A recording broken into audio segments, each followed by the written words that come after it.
1월 11일 법률방송 로투데이 시작하겠습니다. 첫 소식입니다. 양승태 전 대법원장이 전직 대법원장으로는 헌정사상 처음으로 피의자 신분으로 오늘 검찰에 소환됐습니다. 양 전 대법원장은 검찰 출석에 앞서 대법원 앞에서 5분가량 기자회견을 가졌고 검찰 포토라인은 아무 말 없이 10초 만에 그냥 통과했습니다. 논란이 됐던 대법원 기자회견과 검찰 포토라인 패싱이 현실화됐는데 장한지 기자가 먼저 양 전 대법원장의 기자회견 내용을 전해드립니다.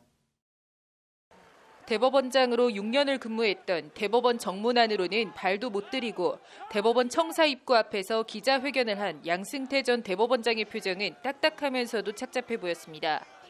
이 일로 인해서 법관들이 많은 상처를 받고 검찰청 여러 사람들이 서시기 바랍니다. 수사당국으로부터 이제 더 이상 조사까지 받은 데 대해서 욕되게 하지 마십시오.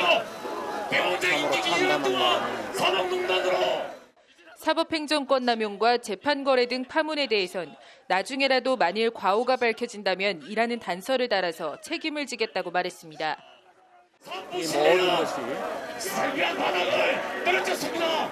저희 구독의 소출을 위한 우리 법원 구성원들이 국민들이 그 모든 책임은 제가 지는 것이 마땅하다고 생각합니다. 나중에라도 만일 그 사람들에게 과오가 있다고 밝혀진다면 그 역시 제 책임이 제가 안고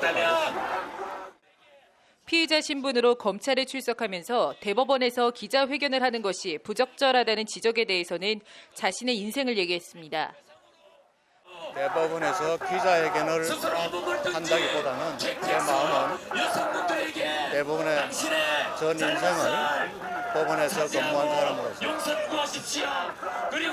수사를 하는 과정에서 법원을 한번 들렀다가 가고 싶은 그런 마음으로 혐의를 인정하냐는 취지의 질문엔 검찰 조사에서 충분히 설명하겠다며 편견이나 선입견을 갖지 말아달라고 말했습니다.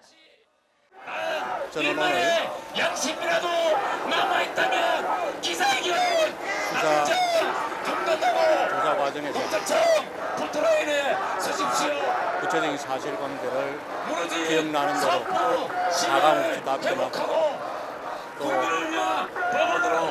오해가 있으면 이를 풀 수 있도록 모든 충분히 잘못을 설명을 인정하고 하겠습니다. 검찰 수사에 적극 협조하십시오. 편견이나 자신의 선입견 잘못을 없는 국민들에게 공정한 시각에서 사죄하십시오. 이 사건이 그것만이 설명되기를 바랄 뿐 양 전 대법원장은 그러면서 이번 사건이 전화위복의 한 계기가 됐으면 한다는 허망하면서도 안타깝게 느껴지는 바람을 피력했습니다.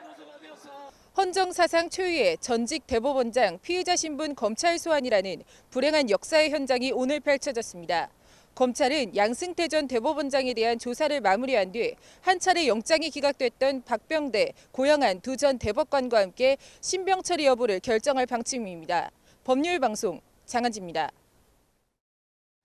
헌정사상 초유의 전직 대법원장의 피의자 신분 검찰 출석.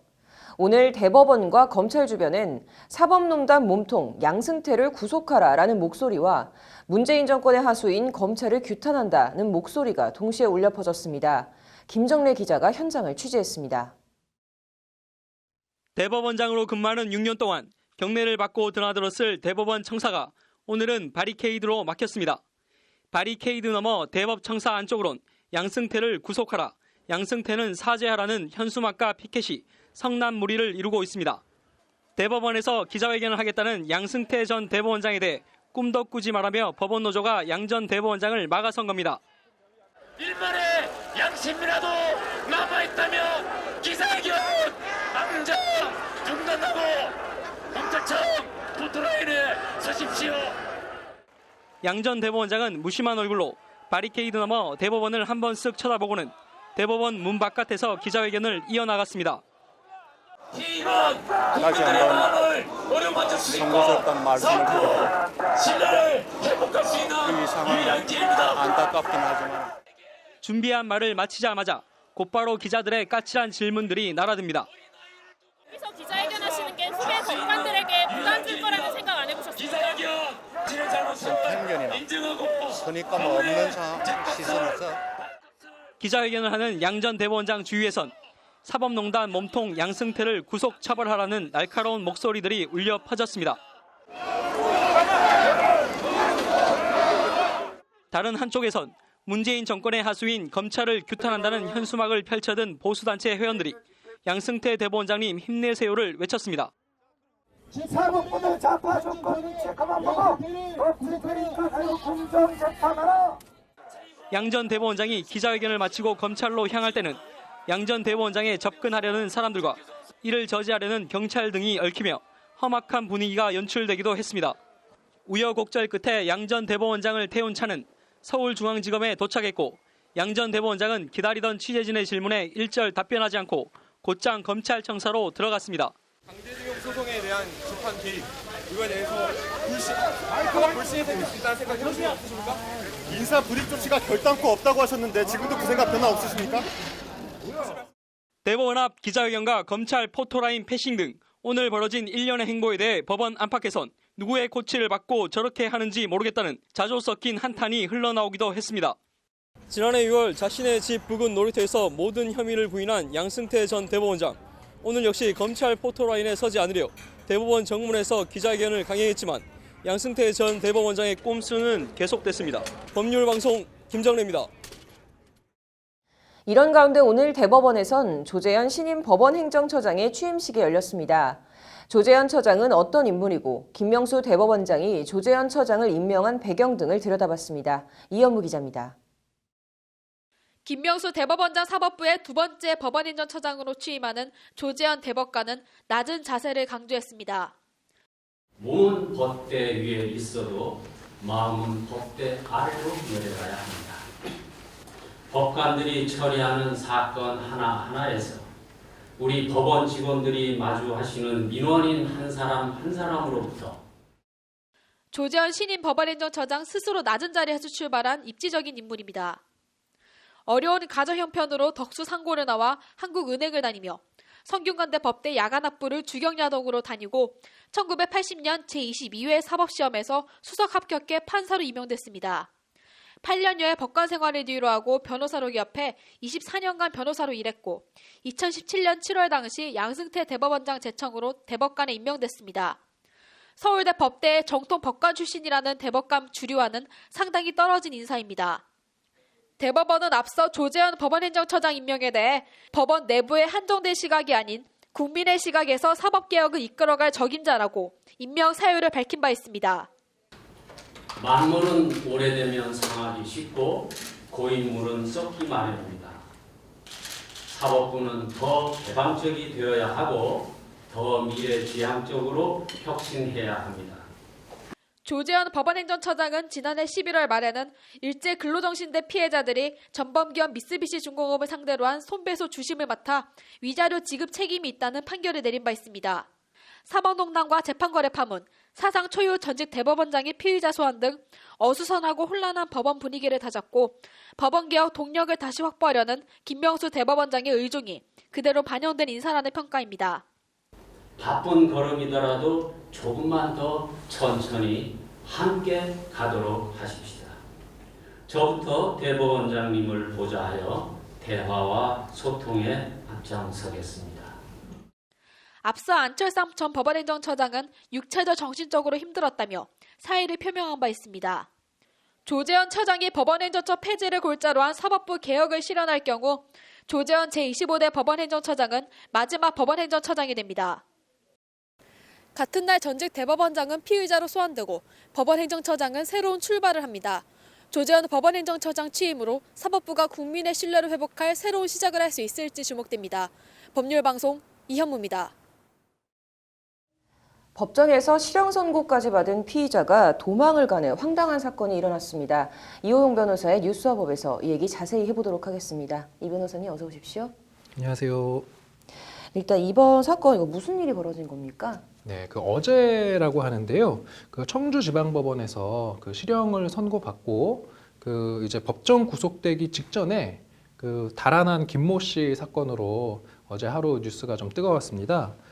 김 씨는 2017년 4월에 노래방에서 피해자 2명에게 주먹을 휘둘렀고 그다음에 또 지난해 2월에는 한 유흥주점에서 폭력을 행사한 혐의로 공동상해로 이제 불구속 기소돼 재판을 받았고 어제가 그 1심의 선고 날이었습니다. 김모 씨 같은 경우는 방청석에 가서 자기 소지품 좀 챙기겠다. 이렇게 챙기는 척 하다가 그대로 문 밖으로 그 일반인들이 출입하는 법정 이제 출입문을 통해서 도주를 해서 지금 이렇게 난리가 난 사건이라고 합니다. 근데 이렇게 법원에서 도망을 친다, 이게 가능한 일입니까? 네, 사실은 뭐 얼마든지 가능은 합니다. 실제로 그래서 어제 김모 씨가 그걸 보여준 거거든요. 그래서 어제 이제 평상복 차림으로 어차피 집에서 법원으로 왔기 때문에 김모 씨 같은 경우도 평상복 차림으로 왔다가 소지품 챙기는 척하면서 법원 문으로 딱 빠져나가니까 밖에 있는 사람들 입장에서 일반인 복장이기 때문에 이분이 이제 법원에 주차해놨던 본인의 그 외제 승용차를 타고 그대로 도주를 했다라고 합니다. 네. 근데 보면은 이제 법원의 늑장 대처가 논란이 되고 있습니다. 왜 법원은 이게 경찰에 바로 신고하지 않은 겁니까? 그러니까 이게 이제 판사님들의 좀 특징인 것 같아요. 이게 1시간 40분 동안 법리 검토를 했다고 합니다. 도주죄가 성립하려면은 그 법률에 의해서 이미 체포 또는 구금이 된 자이어야만 하거든요. 그런데 어제 김모 씨 같은 경우는 그 법관의 어떤 구속 영장이 집행되기 직전에 이미 도주를 했기 때문에 구금된 자가 아니라고 볼 여지가 커서 제가 봐도 좀 그렇게 보이거든요. 그래서 지금 법원 관계자 역시도 그 법정 구속 절차가 종료됐는지에 따른 법리 검토가 좀 필요했다. 그래서 1시간 40분이 지난 이후에야 경찰에 이를 알렸던 것으로 보입니다. 네, 근데 아까 오후에 이 피의자가 자진 출석을 했다면서요? 네, 뭐 다행히도 어제 이제 김모 씨가 이렇게 이제 도주를 하고 나니까 이제 난리가 났어요. 그래서 뭐 충북 청주 상당경찰서 같은 경우는 뭐 충북지방경찰청 광역수사대 또 도내 12개 경찰서와 공조수사를 나서서 김모 씨를 이제 잡기 위해서 지명수배를 내렸었는데 다행히 이제 자진 출석해서 아마도 그 자진 출석이 됐다라는 거는 구속영장이 이제 집행됐다라고 보면 됩니다. 그렇다면 이제 앞으로 김 씨에게 좀 뭐 혐의가 더 늘어난다거나 좀 이런 뭐 바뀌는 게 있습니까?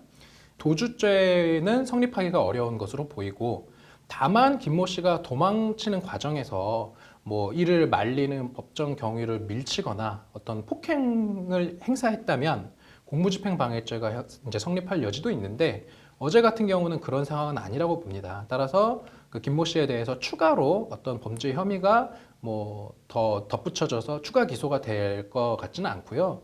다만 이제 이렇게 좀 생각할 수는 있을 것 같아요. 만약에 항소를 하더라도 항소심에 조금 안 좋은 영향을 줄 수도 있겠다. 이렇게 예상해 볼 수 있을 것 같습니다. 좀 개인적으로는 20대 청년의 무모한 행동이 아니었나 싶은데요. 애초에 법정에서 일을 만들지 않았으면 어땠을까 하는 생각이 듭니다. 오늘 잘 들었습니다.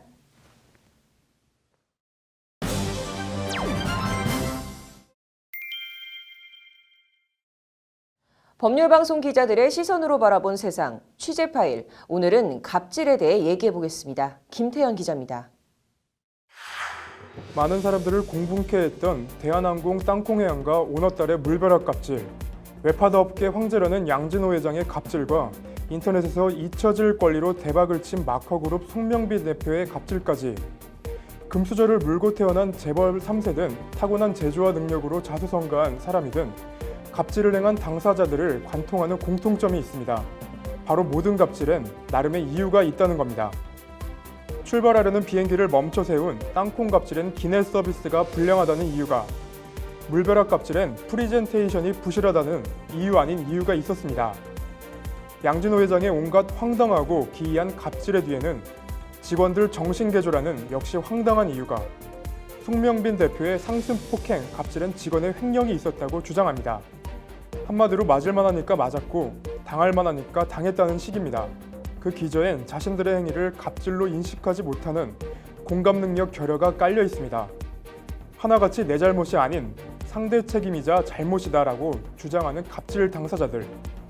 자신들의 행동이 선한 동기와 의도에 기반했기 때문에 갑질도 선한 행동이라고 착각하는 사람들. 원인과 결과, 의도와 결과적으로 벌어진 일을 혼동하고 착각하는 사람들. 너희는 쓰레기야라며 이른바 가스라이팅을 하고 밥 먹는 돈을 아끼라며 직원들의 식사 시간을 제한하고 인간개조를 하겠다며 직원들을 구타하고 이 모든 행위에 대해 나는 너희에게 기회를 주는 거야 식으로 합리화를 하고 아마도 그런 갑질을 한 그 사람은 정말로 자신의 행동이 사원들을 구제하는 선한 행동이라고 생각했을지도 모릅니다. 공감 능력이 결여된 사람들, 갑질을 갑질로 인식하지 못하는 사람들, 그게 누구든 최소한의 상식과 원칙에 통하는 세상이 되길 바라봅니다. 개인적으로는 원칙과 상식, 정의로운 사회를 만들기 위해 노력하겠다고 말한 양승태 전 대법원장이 오늘 검찰 조사에서 자신의 행동들에 대해 뭐라고 말할지 궁금합니다. 법률방송 취재 파일 김태현입니다. 이어서 법조계 소식 전해드리겠습니다. 해임 중징계 절차를 중단해달라며 김태우 수사관이는 가처분 신청을 서울행정법원이 오늘 기각했습니다. 법원은 징계위를 금지할 급박한 필요성이 있어 보이지 않는다고 기각 사유를 밝혔습니다. 대법원이 오늘 사법농단에 연루된 이민걸, 이규진 서울고법 부장판사에 대한 정직 6개월 징계를 확정했습니다. 징계 대상자는 모두 8명으로 3명이 정직, 4명이 감봉, 1명이 견책 처분을 확정받았습니다. 제주지법이 오늘 가짜 난민 신청을 도운 혐의로 기소된 2명의 중국인에 대해 징역 1년과 10개월의 실형을 각각 선고했습니다. 재판부는 난민 제도의 적정한 운영을 저해하고 행정사법 기능에 불필요한 부담을 가져왔다고 양형 사유를 밝혔습니다. 검찰이 음주운전 사고로 윤창호 씨를 숨지게 한 혐의로 기소된 박모 씨에 대해 징역 8년의 중형을 구형했습니다. 검찰은 피고인이 차 안에서 여성과 딴짓을 하다 사고를 냈다고 밝혔습니다.